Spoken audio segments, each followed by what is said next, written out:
이번엔 대선판으로 좀 눈을 돌려보겠습니다. 저희가 대선판에서 주로 이 여야 후보로 얘기가 되는 이재명, 윤석열 후보의 얘기를 좀 전해드리게 되는데요. 아니 후보가 많은데 왜 제1여당 또 제1야당 얘기만 다루냐 싶으실 수 있을 것 같습니다. 그래서 저희가 오늘은 이 제3지대 후보 집중적으로 전해드릴까 합니다. 이 프레스룸 기자가 직접 현장으로 가는 프레스룸이 간다. 오늘은 누굴 만나고 왔는지 영상으로 확인해 보시죠.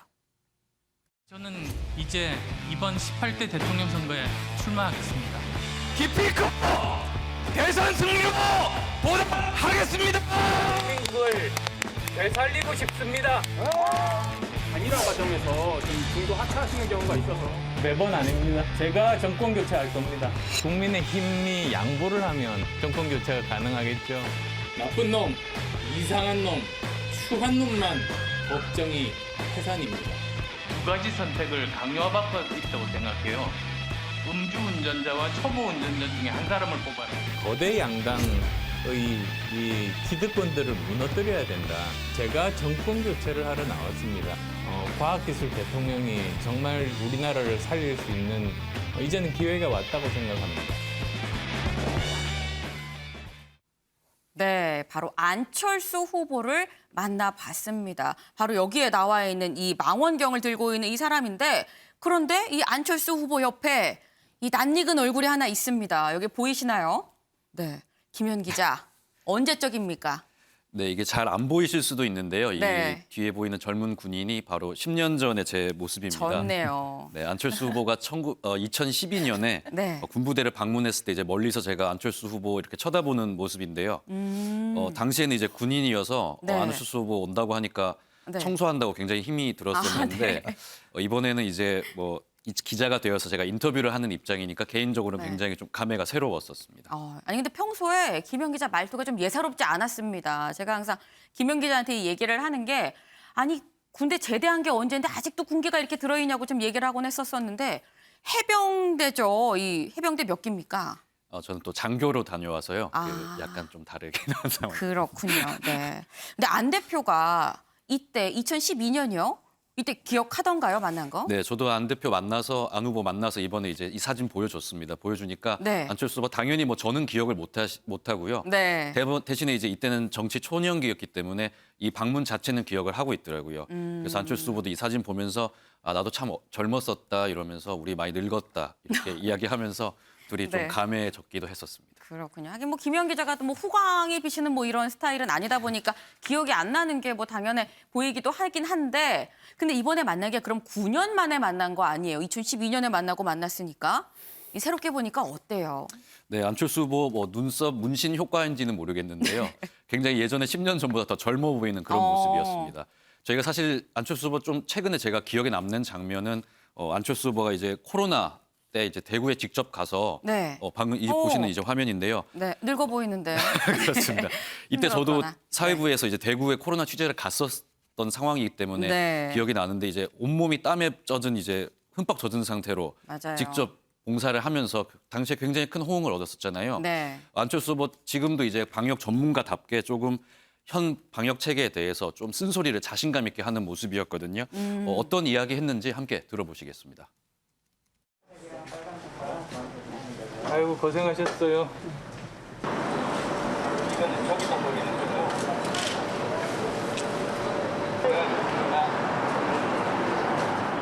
최근 따님께서 코로나 백신 관련해서 좀 유의미한 연구 이렇게 성공하셔서 굉장히 많은 관심 받았는데요. 따님 자랑 좀 해주시죠. 제가 사실은 아무한테도 이야기 안 했습니다. 네. 그러다가 언론에 나면서 알게 된 제 주변의 친한 사람들로부터 원망을 많이 받았습니다. 그게 제가 잘해서가 아니잖아요. 그래서 그건 부모가 나서서 자랑하고 이럴 일이 아니라고 생각했거든요. 방금 말씀해주신 따님, 저희 사모님하고 후보님하고 엄마 닮았나 아빠 닮았나 저희가 한번 여쭤봐도 될까요? 어려운 질문인데. 근데 아마 좋은 쪽은 다 엄마 닮고 나쁜 쪽은 다 아빠 닮았을 텐데요. 뭐가 나쁜가는 딸의 프라이버시와 관계돼서 말씀드리지 못하겠습니다.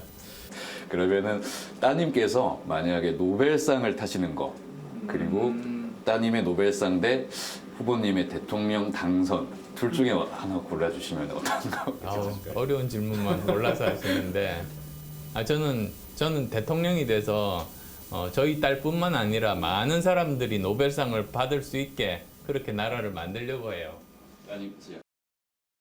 네, 아니 지금 영상을 보니까 맞다. 그때 이 딸이 또 백신 관련한 이 논문을 써서 국제학술지에도 실려서 이게 참 이슈가 됐었던 그런 기억이 나는데 그런데 이 딸이 노벨상 받는 거 그리고 이 대통령이 되는 거 이 둘 중에 하나를 택하라고 하니까 대통령을 택합니다. 이 딸이 방송 보면 서운할 것 같은데요. 네, 저도 그래서 안철수 후보가 예상외로 딸의 네. 노벨상 수상보다 네. 본인의 대통령 당선을 더 원한다, 선택하겠다 해서 저도 굉장히 놀랐었습니다.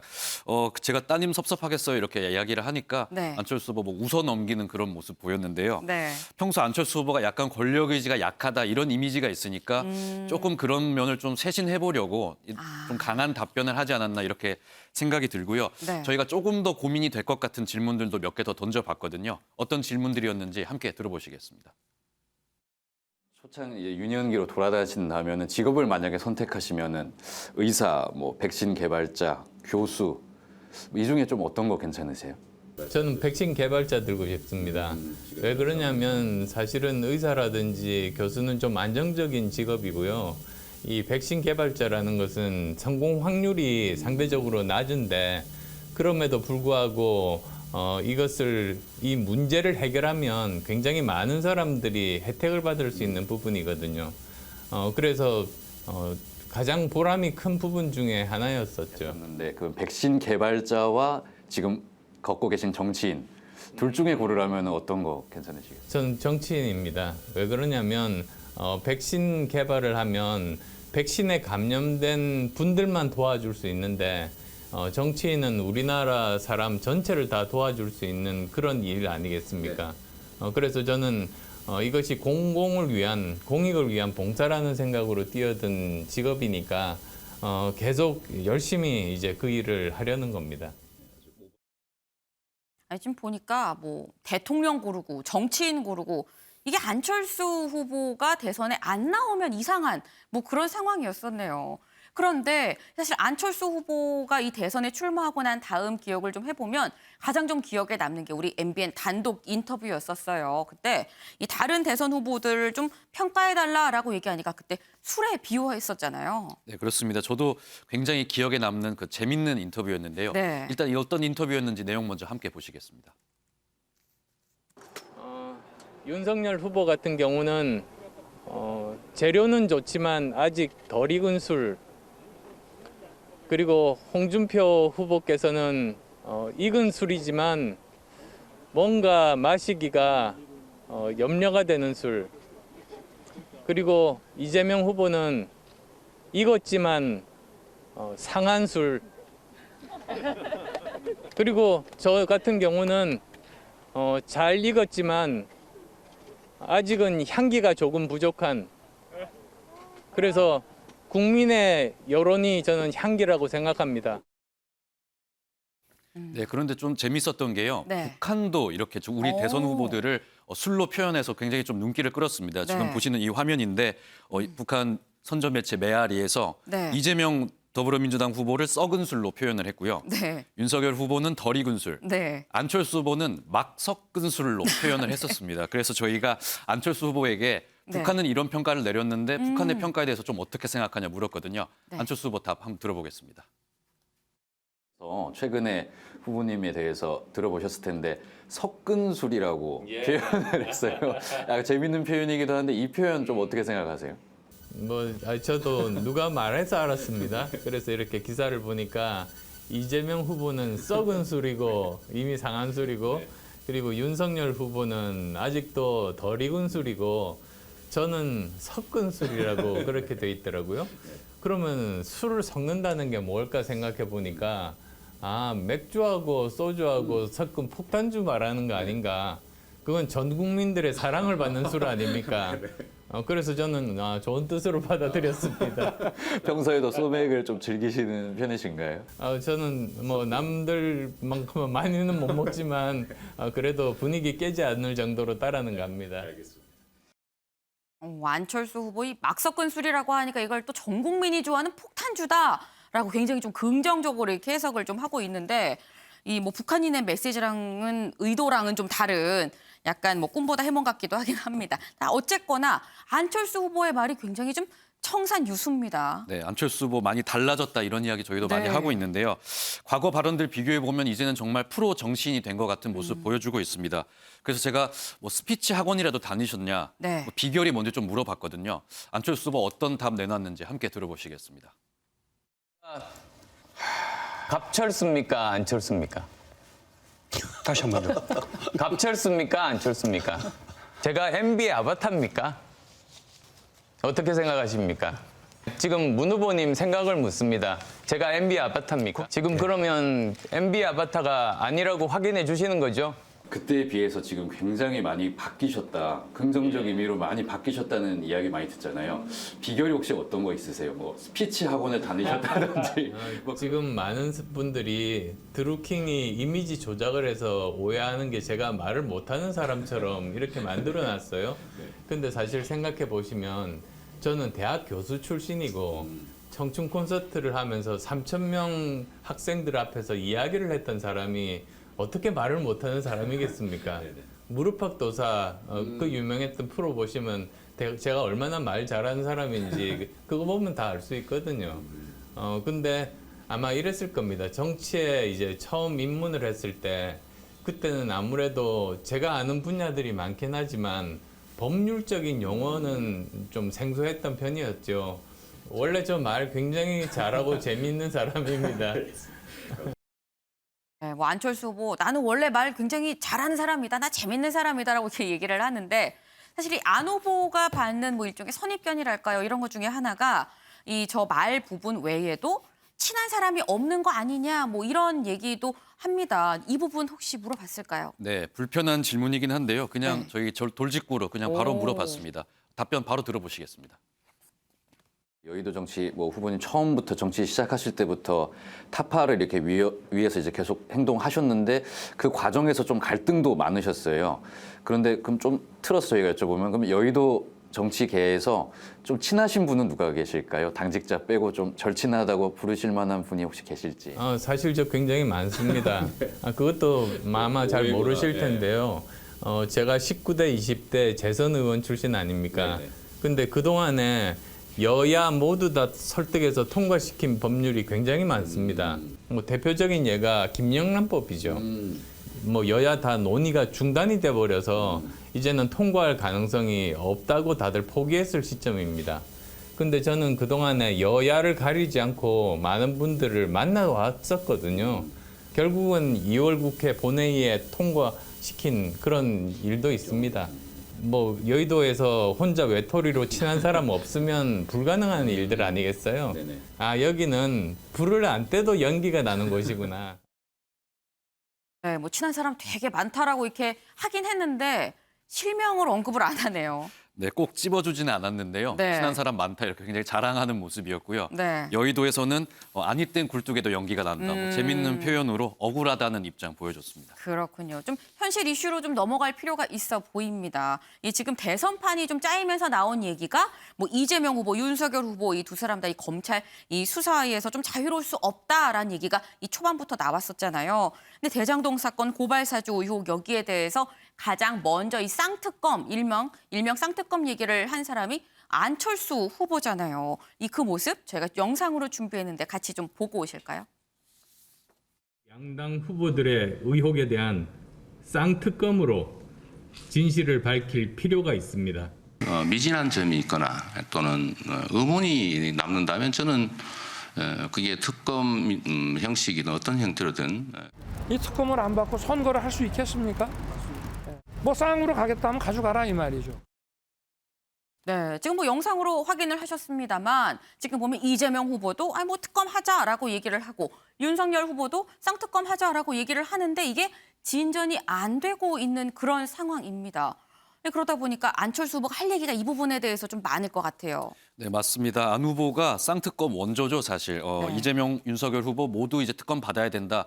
처음 주창을 한 사람인데 인터뷰에서도요. 거대 양당에 대해서 굉장히 말만 하고 실제 행동은 하지 않는다 이렇게 비판을 했었거든요. 네. 안철수 후보 비판의 목소리도 함께 들어보시겠습니다. 마침 윤석열 후보도 하겠다고 했고 이재명 후보도 하겠다고 했어요. 근데 문제는 이것이 후보들은 좋은 말로 우리는 다 하겠다고 하고 대신에 당들이 못 하겠다고 막아주는 거죠. 이게 무슨 영어 표현으로 굿캅, 배드캅. 여기에 국민들이 속으시면 안 되고 더 이 압력을 더 강하게 해야지 이 특검이 제대로 시행될 수가 있을 겁니다. 네, 뭐 소문난 잔치에 먹을 거 없다. 소문 안 난 알짜배기가 나다 사실 뭐 이런 얘기를 지금 하고 있는 것 같아요. 근데 안철수 후보한테는 좀 굉장히 불편한 부분일 수 있긴 합니다만 이 많은 사람들이 안철수 후보 또 철수하는 거 아니야? 뭐 이런 얘기하고 있거든요. 이거 물어봤나요? 네, 안철수 후보 아마 제일 듣기 싫은 질문이지만 아마 또 제일 많이 듣는 질문일 것 같습니다. 그럴 것 같아요. 저도 철수할 건지 물어봤는데요. 어떻게 답했는지 함께 들어보시겠습니다. 10년 동안 아마 저만큼 많은 경험을 한 사람은 없을 겁니다. 저는 압축 경험을 넘어서 농축 경험을 한 것 같거든요. 지금 현역 정치인들 중에서 3김 이래 가장 큰 38석의 그 교섭단체를 만든 사람도 제가 유일하고요. 저는 제가 당선되려고 나왔고 그리고 또 제가 정권 교체를 하러 나왔습니다. 결국은 이 거대 양당의 이 기득권들을 무너뜨려야 된다. 그런 사명감 때문에 지금 힘든 또 실패 가능성이 높은 길을 제가 선택해서 지금 가고 있는 거죠. 근데 지금은 시대 자체가 워낙에 과학기술 대통령이 정말 우리나라를 살릴 수 있는 그런 상황이어서 이제는 기회가 왔다고 생각합니다. 네, 지금 뭐 합당 얘기는 끝났다. 내가 정권 교체하러 왔다라고 이렇게 이 굉장히 어떤 정치인으로서의 자부심이 좀 드러나는 그런 모습인 건데 지금까지 우리가 보면서 안철수는 땡땡땡이다. 이거 프레스룸의 공식 질문인데 이거 안 했나요? 네, 안 하면 이제 김은비 앵커한테 이제 혼이 날까봐 네. 잊지 않고 질문하고 왔습니다. 누가 보면 되게 혼내는 줄 알겠어요. 아닙니다. 안철수 후보 자신을 땡땡땡 한마디로 정리해줬는데요. 네. 안철수 후보의 자신에 대한 소개 함께 들어보시겠습니다. 안철수는 초심이다. 저는 지금까지 한 번도 제 초심을 변한 적이 없는 사람이거든요. 항상 어떤 일을 처음 시작할 때는 그 일을 완결되기까지 항상 변하지 않는 마음으로 처음 시작했던 그 동기 그대로를 유지하면서 하나의 일을 완성을 시키고 어떤 성과를 만들고 그 다음 직업으로 옮겨갔습니다. 계속 저는 그렇게 해왔기 때문에 저는 정치권에서도 꼭 그렇게 하겠습니다. 네, 뭐 안철수는 초심이다. 좀 다소 재미가 없는 답변이긴 합니다만 또 그게 또 안철수 후보의 또 스타일인 것 같기도 합니다. 이 김현 기자 상당히 수고했습니다. 네, 우리 제3지대를 짚어봤으니까 이제 제1지대, 2지대도 좀 짚어봐야 될 것 같죠.